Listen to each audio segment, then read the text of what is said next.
History Review. JFK Carter.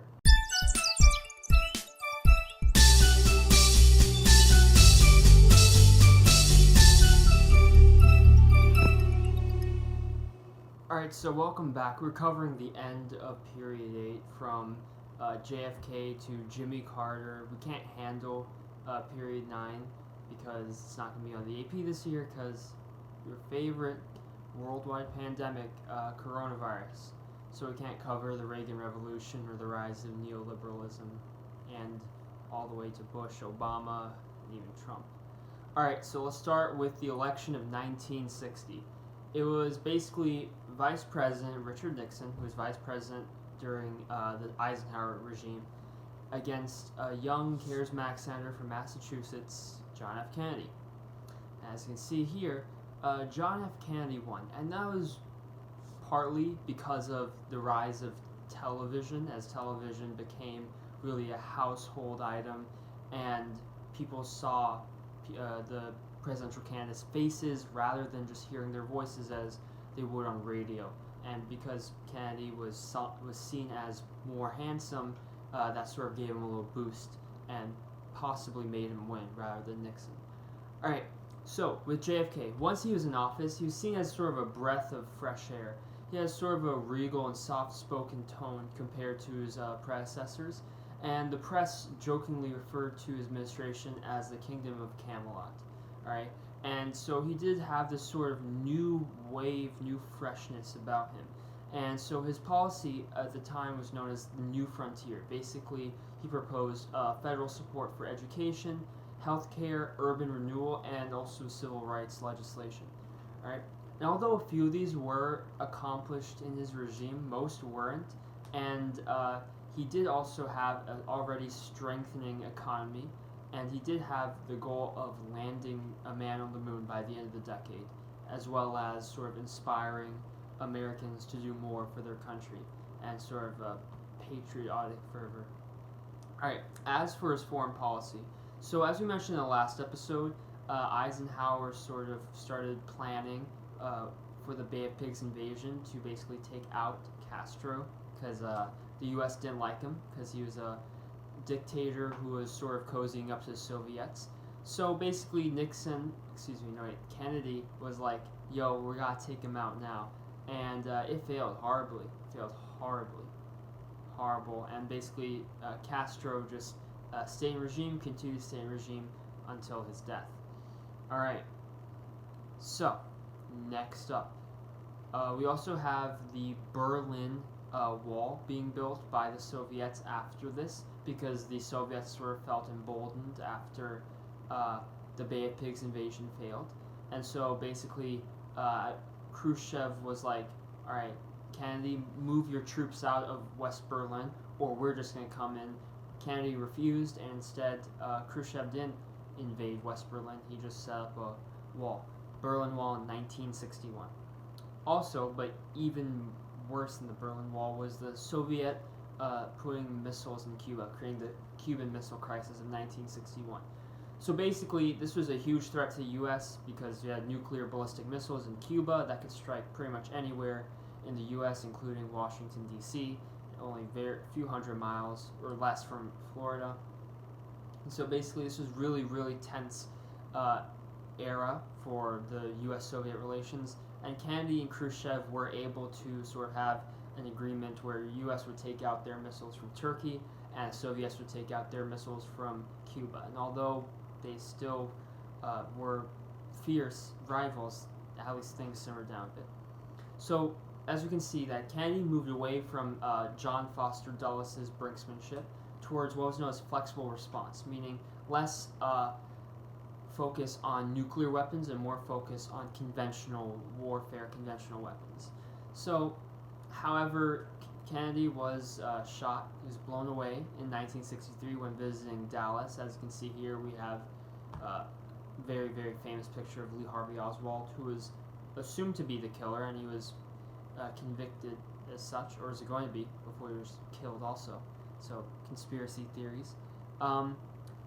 And basically, his vice president, Lyndon B. Johnson, would now become president, and Johnson would be responsible for bringing a lot of Kennedy's policies to fruition. So basically, during his tenure, Johnson was able to cut taxes, and he was able to pass civil rights legislation, and as well as sign new welfare reforms known as the Great Society. This will be akin to FDR's New Deal. A lot of different welfare reforms, including Medicare, Medicaid, food stamps. He also passed what was known as the Immigration Act of 1965, which removed a lot of quotas on nationality and drastically increased immigration. Immigration has pretty much only increased from 1965 to today. Has immigration hit a low in the 40s and 50s, and then all of a sudden it's became boosted. LBJ, as he was known as, also added on to the Civil Rights Acts of 1957 and 60 with even more major positive changes with the Civil Rights Act of 1964, 65, and 68. So the 1964 Act basically prevented racial discrimination in places like businesses and just areas everywhere pretty much. The 1965 Act basically strengthened and actually enforced people to not discriminate against people when voting for their race or skin color, nationality, stuff like that. And the 1968 Act also helped with fair housing laws, basically. So these laws won overwhelming support from Republicans and a lot of majority support from Democrats. The only major opposition came from Southern Democrats, who were segregationists and who made up a minority of the Democratic Party, but were still strong enough to filibuster and delay the Civil Rights Acts. Alright, and now when you want to study the Civil Rights Acts and Civil Rights era, it's important to mention the March on Washington with Martin Luther King Jr. in his I Have a Dream speech as really pushing forth the momentum to cause the Civil Rights Act of 1964 to be signed. And then also the next year, you had the March on Montgomery, basically, which helped influence the Voting Rights Act of 1965. So these two civil rights era movements or marches really helped bring the Civil Rights Acts to Congress and get them passed overwhelmingly. So in 1964, right after the Civil Rights Act of 1964, which outlawed segregation and discrimination, basically you had Lyndon B. Johnson versus the Republican conservative senator Barry Goldwater of Arizona. Goldwater voted for the Civil Rights Acts of 1957 and 60, but he was actually one of the few Republicans who voted against the Civil Rights Act of 1964. He said he was opposed to racism, but thought the Act of 64 was unconstitutional. And basically in the election, as you can see here, a lot of America probably did not take that seriously, and as well as other things, and they thought LBJ was doing a pretty decent job. So it was one of the largest electoral victories at the time. Goldwater did, however, influence a movement known as the New Right, basically a new sort of mainstream kind of conservatism that will gain power in period 9 under, as we see here, Ronald Reagan and George H.W. Bush, but that will be period 9, we can't cover that. But also, this movement was heavily influenced by public intellectuals, most notably William F. Buckley, as you can see here. And also, countering the New Right and New Conservatism, you have the rise of the New Left, basically. This is what people generally consider to be the quintessential era for American liberalism, as you have civil rights for racial minorities and women, the ERA for Women Equal Rights Amendment, you had anti-war protests, and you had what's known as a sexual revolution because of stuff like the birth control pill, allowing a lot of women to have sex without having to worry about pregnancy as much. And these are all a part of what's known as the counterculture, right? And this is associated with the New Left. And the New Left were basically made of college students and a lot of public intellectuals. As you can see here, that guy you see right there on the left is Noam Chomsky, very, very famous public intellectual, a very famous new leftist. And so basically the really big issue that really brought together the New Left was the Vietnam War In 1964, the Gulf of Tonkin Resolution basically gave the president a blank check when it came to spending money on the war, basically fat stacks all over, saying, give me all this money for Huey helicopters, and sending in a bunch of troops, and it's fine because we can spend fat stacks on it. And so it caused a lot of casualties. There were a lot of casualties during Lyndon Johnson's time because he sent in more and more troops. And in 1968, the Tet Offensive, TET, was the most devastating campaign in the conflict, killing tens of thousands. And in response, the U.S. Army requested around 200,000 more troops, but Johnson refused, and he ordered rather carpet bombings of Vietnam rather than sending in troops. And he also wanted to sue for peace because this was just getting way, way out of hand, way too bloody. But in all of this, he surprised the country by announcing in 1968 he would not run for re-election. So you have that. Also, 1968, more tragedy struck as Robert F. Kennedy, the former Attorney General and the brother to John F. Kennedy, who was a senator from New York running for president in 1968 with the Democrats. He was killed also by Sirhan Sirhan for his pro-Israel stance. And in 1968, there was just a lot about 1968. It's a really eventful year. You saw the rise of a third-party candidate, segregationist Governor George Wallace, and he basically ran against two candidates who actually had a chance of winning: liberal Democratic Vice President Hubert Humphrey under Lyndon B. Johnson, and against the guy who keeps on coming back, the man, the myth, the legend, Richard Nixon. And this time, Nixon wins. As you can see here, it was a pretty solid victory, getting support from pretty much everywhere across the country. And so basically Nixon's number one objective was to reduce American involvement in Vietnam without seeming weak or sort of sympathizing to communists. Because as you remember, in the 1950s, he was part of that House Committee on Un-American Activities, very associated with McCarthyism. So his policy was known as Vietnamization. Basically, reduce troops, increase bombings, and increase money sent. However, Nixon kind of did expand the war effort into neighboring communist country Cambodia, where he just, devastated it with carpet bombing even more, and this actually reduced his popularity. And in 1973, peace was somewhat there as the Paris Accords were signed as a temporary ceasefire, which allowed the U.S. to really pull out of the war. But the war wasn't done, fighting continued, and we'll talk about the end of the war when it comes to Gerald Ford. Elsewhere, in foreign policy, Nixon was still rather successful as his policy of détente, a French word. Basically, he had peaceful relations with China and the Soviet Union. He even visited China, become the first president to do so, and he was able to sign an arms control treaty with the Soviet Union. So really Cold War tensions really simmered down here and is getting more peaceful. So domestically, the U.S. went through a recession known as stagflation, basically high inflation and high unemployment, which is theoretically rare. And so first he cut federal spending and then increased federal spending, and he took the U.S. dollar off of the gold standard. And basically by 1972, the recession was over, but that economic recovery would not last for long. That year, he also increased Social Security benefits, and he signed what's known as Title IX, basically a very well-known civil rights law that required equal funding for boys and girls' school athletics. Alright, so that was pretty good. And in 1968, Nixon realized that he only received 43% of the popular vote because there's sort of three candidates, and even though he won the election, he won the plurality of the votes, he still felt as though he is very weak in the South because that's where Wallace won.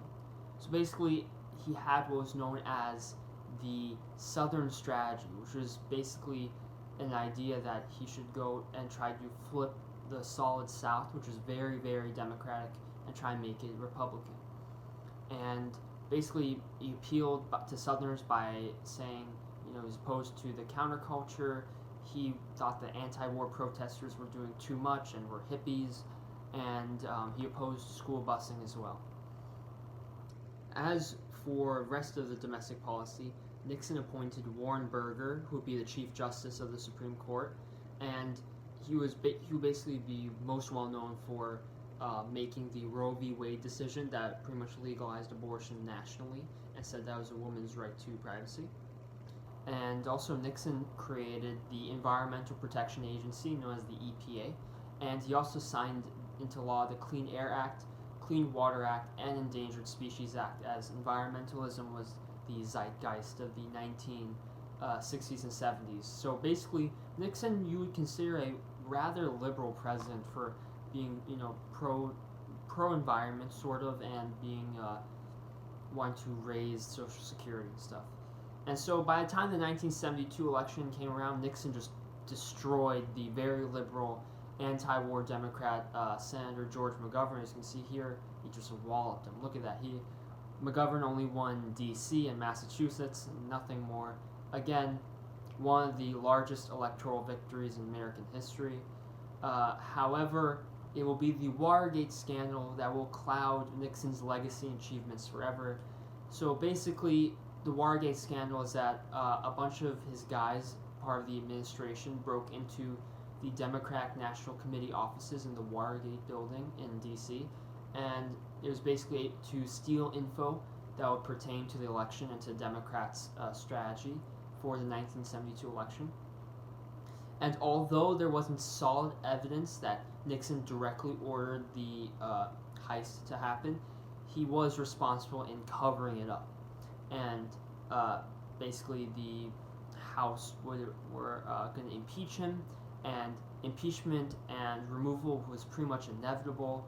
And so Nixon resigned in 1974, and his vice president Spiro Agnew actually also resigned, but in 1973 because some stuff came up about his being part of, taking bribes as governor of Maryland. So in 1974, after Nixon resigned, you had Gerald Ford, who was his vice president after Agnew, to come be president.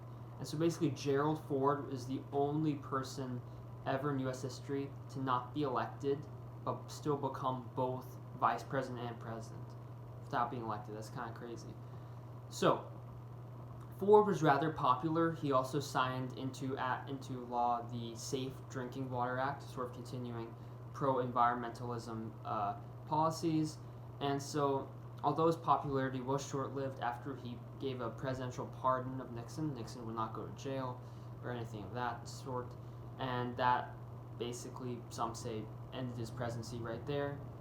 And Ford had to inherit the problem of Vietnam, as although America pulled out of Vietnam, South Vietnam was still fighting with the North, and in 1975, the capital of Saigon fell to the North Vietnamese, so in a way, containment failed in Vietnam. Also, stagflation returned, and the economy worsened, and also because of the oil embargo from Arab nations for U.S. support for Israel in a Arab-Israeli war in the 1970s. And Ford is, sort of often forgotten because he took over after a disgraced president and also before another sort of short-term president, Jimmy Carter.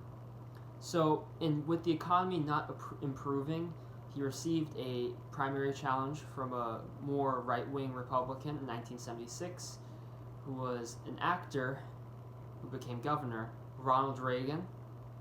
This guy should be very familiar. And Ford was able to win the Republican nomination, although he was very weakened and it was a very tough and grueling primary race.